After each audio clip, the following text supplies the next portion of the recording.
Assalamu alaikum and welcome to another episode on TMJ Podcast. I'm your guest host, Hassan Chami, and today we have a very special episode for you featuring two renowned political analysts who have previously joined us on our show, Kevork Almassian and Batool.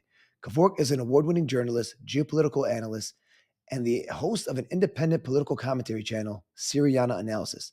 Batool is an activist and a political analyst based out of the UK who specializes in the analyses of the West Asia region. Today, they both join me in dissecting the events unfolding in Syria after the fall of Bashar al-Assad and what we should expect to see in the region moving forward.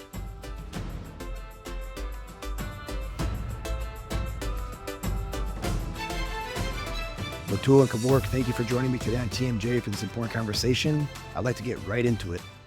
Kevork, we recently had you on TMJ as you spoke about what is unfolding in Syria after the fall of Bashar al-Assad. And you're under the impression that Bashar has betrayed his country and his people, and it's unforgivable. However, many say that Bashar really had no choice because even his army wouldn't fight for him. How do you respond to that? Actually, I judge on the impact of him escaping the country and not why he escaped and what were the factors, basically. For me, Bashar al-Assad was the chief of the military. He was the head of the Syrian political system. And if he decided to leave, then he could have handed over the authorities to a trusted personality in his government, or even beyond that, if he wants to hand over the powers to the opposition. But he should have secured at least the state institutions and especially the army. This is something very important, that the backbone of any state is the military. So leaving the country without securing the, let's say, the destiny of the Syrian military forces, which is the army of the Syrian people, and this is from the money of the Syrian people and investment of the Syrian people, then the enemies will come and try to destroy the sovereignty of the country, and this is what happened. So let's suppose he didn't have any choice, and I think this was the case because the advance of the militants were very quick to Damascus, and there has been a deal made apparently between different international powers. Now, few days, let's say 2-3 weeks before that, Assad was in Moscow, and it seems that he was informed there that there is going to be a deal for Syria, and he has to accept it. And he returned to the country, and he had many days to manage correctly his escape or handing over his authorities to whoever he wanted to give these authorities. He didn't do that. He was in office. He met with the foreign minister of Iran. He met with Ali Larijani. And I also heard that he met with senior Iranian official, a security official, on the third day of his return from Moscow. He made phone calls with different Arabic countries or the leaders of these countries, and he realized that he doesn't have much time. But even during this time, he could have come to the people and said that there is a deal, and I'm going to leave the country because I'm a divisive personality at the current moment, and there is an international consensus to reach to a political settlement, and I will hand over my authorities to person A and person B and person C, and they will lead a transitional period where after that there is going to be elections, and after that he can leave. But he didn't do all these things, and I think that leaving behind, especially the military, the people who believed in him and stood with him with different, let's say, social components or religious components. And in addition to that, the destiny of the Alawites, which he knows quite well, that the HTS and those who are fighting under HTS see the Alawites as criminals. They see them as apostates. They see them as infidels, and they're going to murder them just based on their religious sect. Then you left behind many, many vulnerable people without securing their fate and destiny. And above all, also the legacy, your legacy and the legacy of your father. I mean, we can disagree about Hafez al-Assad a lot, but nobody can dispute that Hafez al-Assad brought stability to the country, and he built the state institutions of the country. So now leaving everything behind and giving the victors basically the opportunity to rewrite history about Syria, this is a betrayal on different levels. The betrayal to the people, betrayal to the legacy, betrayal to the history of Syria. Now Syria's course will be completely shifted to an opposite direction. And after probably 10 attempts of coups in Syria by the CIA, or some of which were successful in the 50s and in the 60s, now the Americans finally had their grip over the country, and they will reorient Syria to the American umbrella or the American orbit. Batul, do you agree with Kevork's take? And what's your stance on Bashar al-Assad's departure from Syria? Right, so I just want to take a step back and kind of look at the situation prior to the immediate kind of downfall of Syria. As we know, Syria was the weakest link in the resistance axis. We saw how Syria's leadership, at times of calm in particular, chose alliance with the resistance and helped it in many ways. The most important of which it acted as a corridor, without which, of course, many of the victories of the resistance may not have materialized, especially in Lebanon, including the liberation of 2000. And so this wasn't just, during Bashar's time, it's exactly as Kevork said, this was in his father's time as well. But it's a question over here, ultimately, of why Syria has been the weakest link for the longest time. Syria, being a part of the resistance axis, was not something that was per se popular amongst the Syrians themselves. And the Syrian government didn't have much popularity with its own people either. The Syrian nation is not homogenous. Sectarianism really affected Syria, especially during the Arab Spring. So we saw how Syria needed that external support from its allies to stand in the face of the NATO-led war campaign in 2011 that was given unprecedented financial and human resource support. Syria managed to get over that phase in no small part due to the support that it received from Russia and Iran.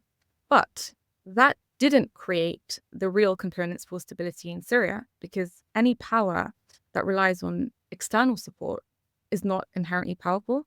So the internal power within Syria, also, it didn't take advantage of that time during the calm, post that first civil war. Syria wasn't restructured, or you could say it wasn't given the opportunity per se in the years following, especially in light of the American Caesar sanctions, with wages being down, corruption being rampant, especially amongst those who were taking advantage of the situation. So Syria was effectively under siege. At the same time, you have many deals that were put forward. You have the likes of bribery deals from Arab nations to get Syria to abandon the resistance. Of course, those in particular were rejected by the highest leadership. But you could say that with time, there was a distance that was being established from the resistance. And there was no effective movement in also trying to restructure Syria. So you could say that there was a kind of separation here between the leadership and the people. And as Kevork mentioned, reports also suggesting deals being done behind closed doors. So for example, it could be between the army leadership and the Turks, coupled with that, lack of morale to fight and to get into another round like it was in 2011. So this case that we saw in 2024 was certainly not like 2011. Back then, the government still enjoyed a level of structure. It was still effectively held by its joints. It was supported by its allies. But also given, I think it's important to mention the current circumstances, considering the Al-Aqsa flood developments in the past year that has effectively made Jerusalem the compass. And in light of the American conspiracy to kind of reignite this sectarian war, the circumstances overall and the preparations were just not there for this kind of support for Syria this time round, when the army itself was not mobilized. So Assad's stance was based on many factors, it seems: an army not willing to fight, a kind of openness towards the Arab states, who put forward those briberies, as I mentioned, to go against the resistance axis, which it didn't, but there was a kind of distance as well. And that gap was taken advantage by the enemy. So yes, it's a victory for the enemy, especially on the apparent, but in the long term, that's a different matter that we can discuss. So both of you guys agree that the axis of resistance was significantly weakened by the fall of Syria. Batool, your analysis points to the reemergence of the resistance that will expand and evolve. However, Kevork, when I spoke to you a couple of weeks ago, you were saying that this is the end of the axis of resistance. Kevork, can you expand a little more on that? I'm just speaking about the Syrian people now. I think that, as Batool mentioned in her brilliant explanation, there is a very important factor, and that is about the demoralization of the Syrian people.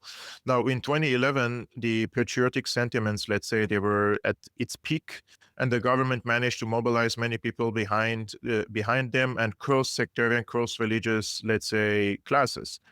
And this has started to change, starting from 2012, 2013, because of sectarianism and many media outlets trying to psyop basically the Syrian people into believing that there is a conspiracy against the Sunnis basically in Syria, and Assad is trying to depopulate the Sunni communities and push them outside of the country and replace them with the Shiites. And there were, let's say, countless of imams and sheikhs calling for waging a holy war against Assad, and some people fell into this. So we understand that the rift started inside Syria, and the people started to leave, let's say, the government side into going into the opposition side.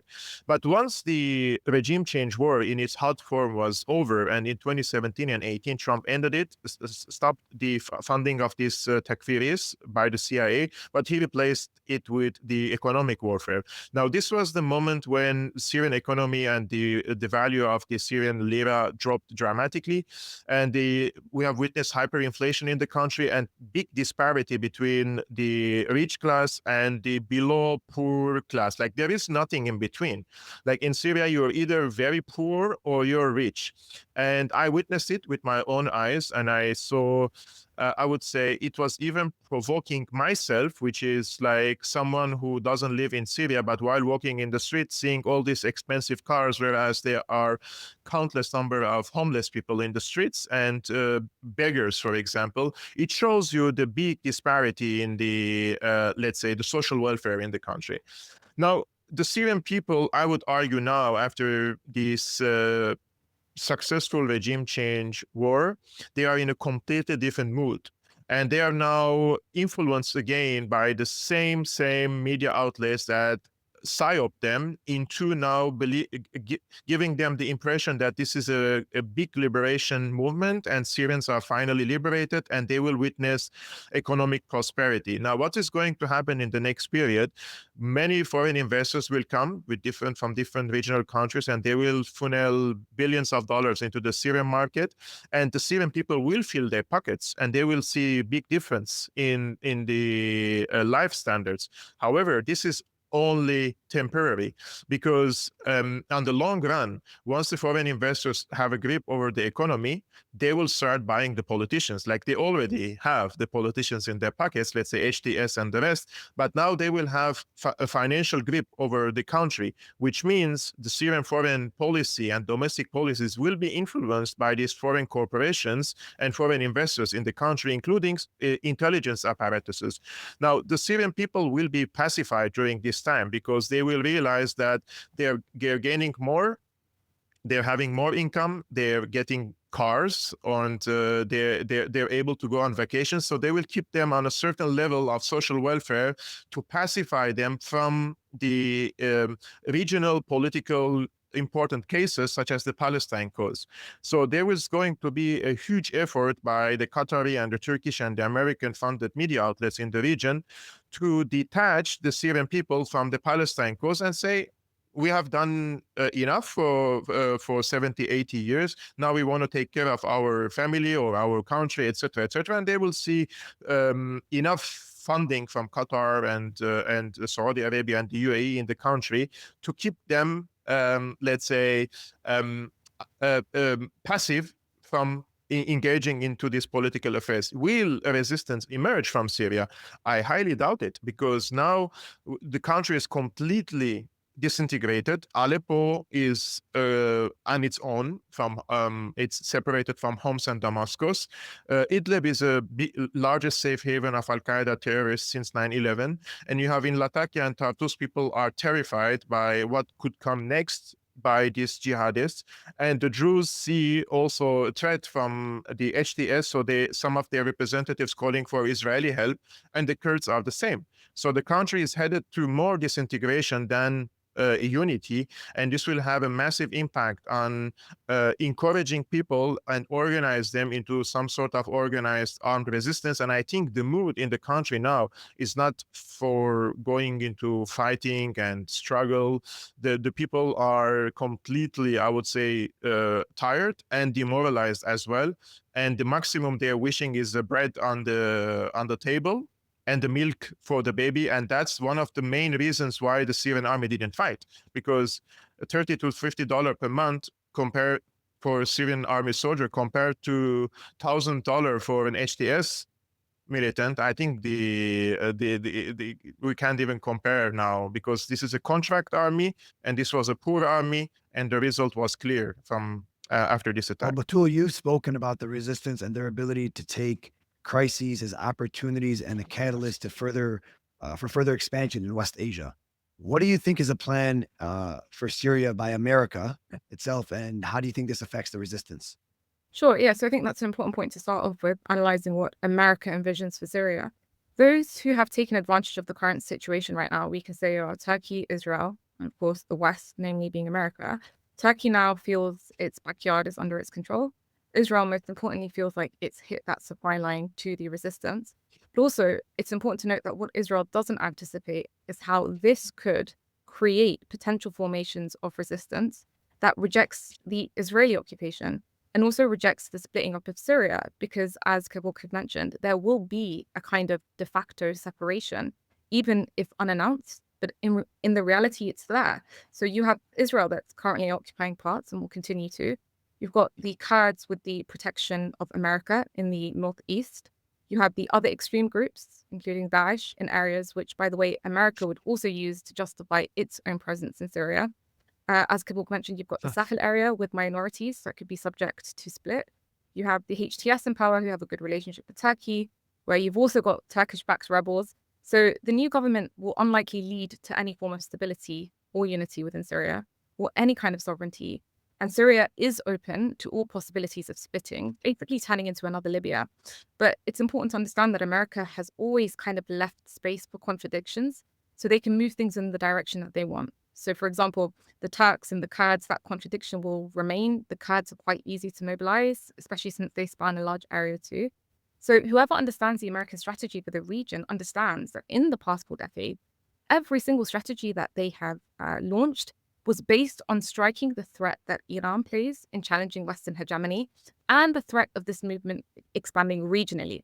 That's from the wars to the direct occupation in the turn of the 21st century, to the Arab alliances, to the weaponization of sectarianism. It all goes back to this goal of creating ultimately a separation between the people and the resistance movements. There are different theories in America in how they need to confront the Islamic Republic of Iran. Some say hit it directly. There are those who come up with the theory of instead we'll hit Iran's proxies. Of course, as we know in reality, there aren't such things as proxies. You're talking about independent entities that are united on the basis of common ideals and principles. But the question over here becomes, what is the role that America expects Syria to play? That is related to 3 main countries. You could say Iraq, Lebanon, and Jordan. The presence of America in Syria now feels a kind of threat from Iraq. Why? Because you have the Hashd al-Shabi there that is rejecting American presence, and that feels threatened by the American project. And given that we said that America's objective is to hit all liberation movements, because those liberation movements represent a threat to American interests, one can expect Syria to be used as a launch pad to intervene in Iraq and to cause civil strife there. That would be one of America's objectives. But we also need to look at the situation and understand that it's not a one-way street. The situation in Syria itself can also create a kind of justification for Iraqi involvement within Syria, especially if we start to see sectarian strife within Syria and we start to see attacks on the shrines as well. And so for that reason, it matters a lot for the new Syrian government, despite being made up of different factions that are terrorists, that are inherently sectarian. It's important for them to appear as though they're protecting the minority rights and shrines, at least for the time being. And also Syria's situation now, through the presence of ISIS, through the removal of Iraqi forces that were in control of the east of the Euphrates, that can also be a factor that will lead to Iraqi involvement within Syria, especially if Iraq is tending towards and is in the direction of breaking outside of the sphere of American hegemony. And also consider the fact that the Iraqi resistance further has the ability to target American bases.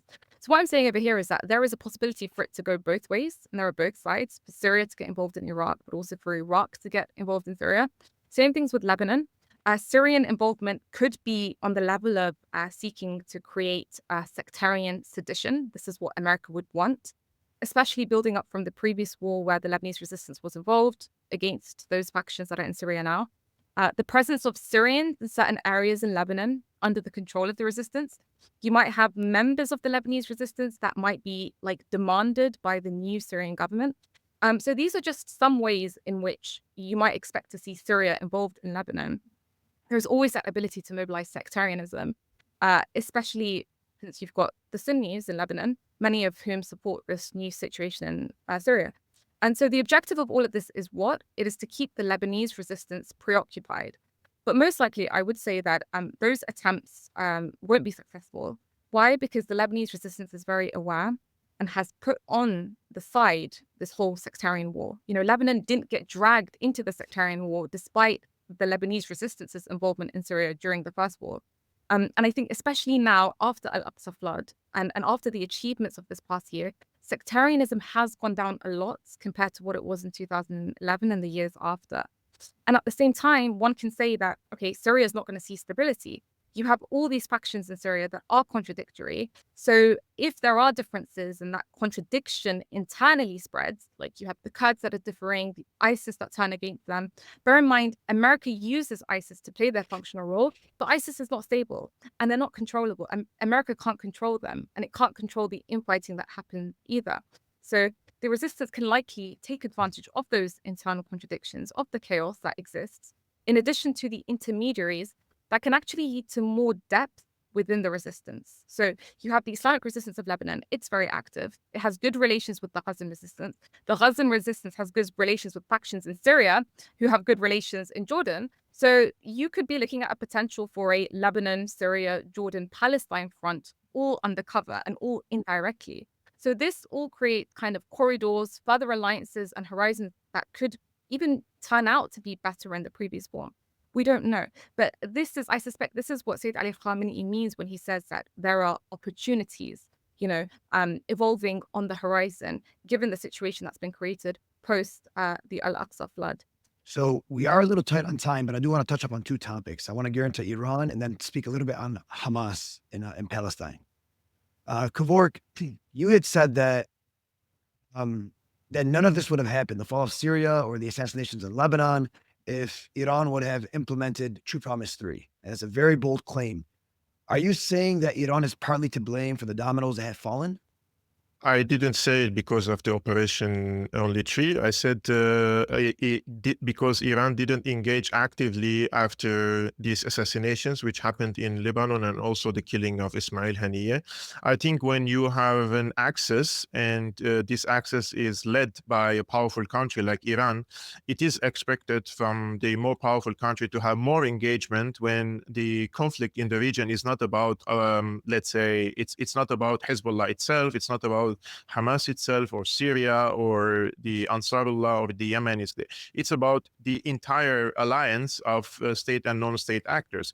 So it was expected from Iran to increase its participation and carry out Operation Promise Tree, because Iranian leadership promised that this Operation Promise Tree, when it's carried out, or if it's carried out, it will not only avenge, but also to stop the genocide in Gaza. And this has been mentioned by multiple officials and also by advisors to the Ministry of Foreign Affairs of Iran.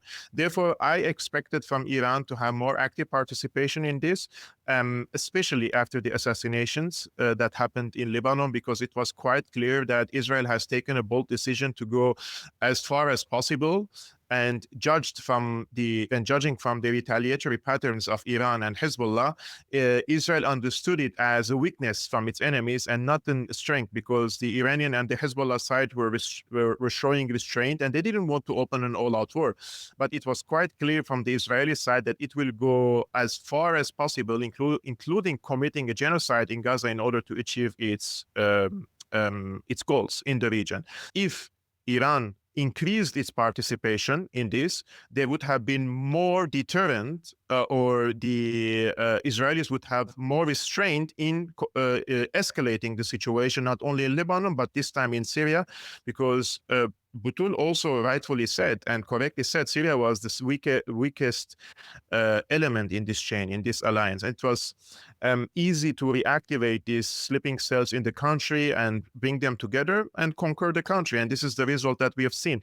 So yes, Iran could have probably changed the outcome of this war in the region if it increased its participation, something that it refused. And this is mostly attributed to the leadership change that happened recently between Raisi and the new leadership in Iran. And Iran also saw a window of opportunity of cooperation with the West. And this is something that we hear daily from the new leadership in Iran, that they want to cooperate with the West. And I think this is a fatal mistake from the Iranian side. I mean, all the indications are clear that the collective West, the mentality of the American empire is using agreements as to buy time in order to have a better position and to get ready for a final war against Iran. I'm 100% sure that the Americans and the Israelis are going to escalate against Iran if Iran doesn't back off from the region. So now that what they call the arms of the octopus, this is what the Israelis say, are being hit in the region, this is the last battle that they are planning for. This is not my wishful thinking. I don't think that the Israelis or the Americans could go in an all-out war all of a sudden against Iran, but they are definitely preparing for it. And judging from the mentality of the Israeli and American officials, especially the psychopaths basically who rule these two governments or two countries, I think that this is a possibility, and the Iranians should be ready for such a scenario. And if they want to be ready, they have to have a deterrent weapon. Unless if they don't have a deterrent weapon like the Israelis have, it's going to be a very difficult job. Batool, do you agree with Kevork's take? And how would you respond? What would you say Iran's role is with everything that has unfolded? I don't think we can say that, if this happened, it would have prevented that from happening, for one simple reason, and that's that we're not really inside the Iranian decision-making to exactly know why the IRGC would decide now is not the time to strike. They may be dealing with something greater that they want to preserve that makes it in the higher interest to delay striking. So perhaps striking would compromise something greater. What do I mean by that? The situation in Iran could be quite fragile. We know that there is a high level of security penetration if they manage to get in and assassinate Haniyeh. And it could be that Iran wants to expose those collaborator cells, for example, or is working to fortify itself or diagnose or close those gaps before getting dragged into a larger war. Perhaps entering into a larger war is more costly for Iran. So I think that's also something, on the other hand, that we have to factor in. But I absolutely agree that we need to analyze how the resistance can strengthen itself moving forward and how those gaps can close. I think the guidance of Sayyid Ali Khamenei must be heeded. Foreign policy strategies need to be more clearly defined in a way that ensures that any personality that comes to power effectively adheres to those established principles. We know Iran is a nation that is built on institutions that are rooted in the people. And we know that Iran's constitution emphasizes principles like, maintaining an open hand policy towards all the oppressed, no matter where they are. And these revolutionary ideals, they remain foundational regardless of who is in power or who holds power. But the translation of those ideals into actionable strategy often relies on the vision and the execution of individuals on the ground. So, for example, someone like General Qasem Soleimani, the whole of the resistance axis, he was the link between it during the time that he was alive. And so it actually relies, the translation of those ideals into actionable strategy relies on the individuals on the ground because there is a kind of lack of unified or predefined strategy. So that's something that needs to be worked on. And also, I think the unity of the fronts requires not just an institutionalization And that naturally happened after Soleimani, after his departure. But also there needs to be more coordinated action. So one can talk about the need for the resistance to mirror its enemy's standard of offensiveness to maintain an upper hand in the struggle. But overall, I don't think Iran, as the heart of the resistance axis, can per se be blamed for any setback across various resistance fronts when internally Iran itself is facing similar challenges, including that lack of unified strategy to address large-scale confrontation. So for the final question, and what many people are talking about, is how will the fall of Syria affect Palestine? I mean, we've seen, and Kevork mentioned it, that Hamas congratulated the revolutionaries in Syria. Some say that's the political wing. They have nothing to do with the military wing. But at the end, we do know that the fall of Syria has slightly weakened the resistance. So Batool, and then Kevork, you can answer right after Batool. Do you see a liberation for Palestine soon, or how has it affected it?